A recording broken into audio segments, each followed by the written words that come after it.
one thing that we Jews have historically been really good at. It's making ourselves feel very guilty. Especially this time of the year as we sit here in Elul, approaching Rosh Hashanah, reflecting upon this past year's successes and shortcomings, it's very easy for many of us to feel guilty. After all, this was the year that I'd promised myself that I was going to be the parent that I always wanted to be. This was the year that I promised myself I was going to lose that weight, or this was the year I was promising myself I wasn't going to get so angry. This was the year I was going to be learning a little bit more. I was going to make more time for minyan. I was going to give just a little bit more of tzedakah. And then we come to this time of the year and we realize that we may not have been as successful as we wanted to in achieving all of our goals and our aspirations. And so it's so easy during Elul to be riddled with feelings of guilt.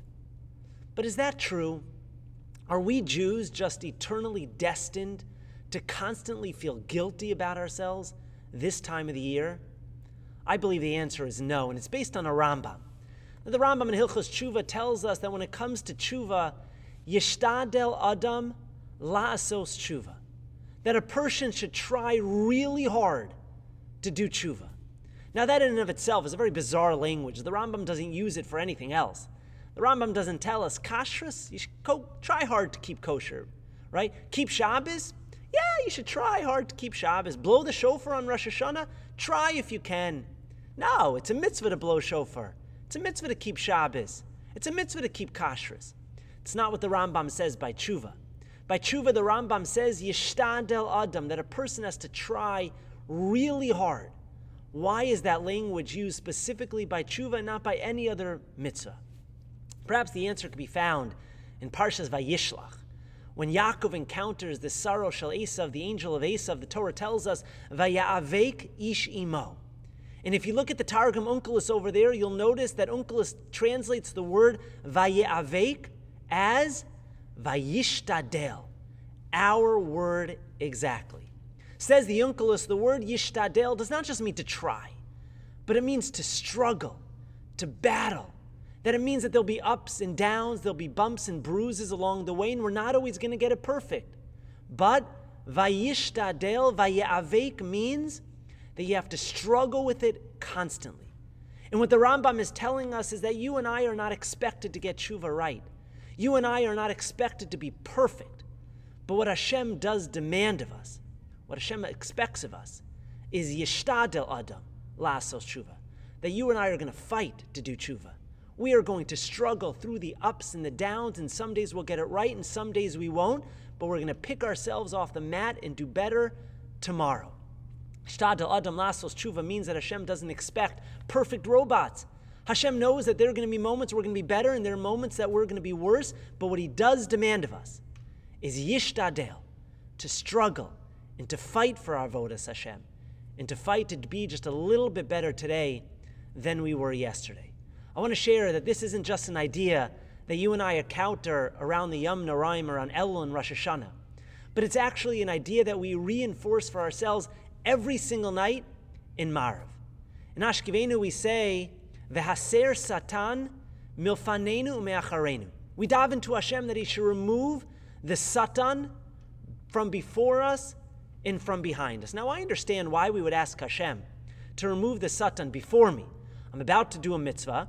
The Satan's coming. It's convincing me not to. So I daven to Hashem. Hashem, get rid of the Satan. Get rid of any of the obstacles that are in my way so that I can successfully fulfill my mitzvah and perform what I'm supposed to perform.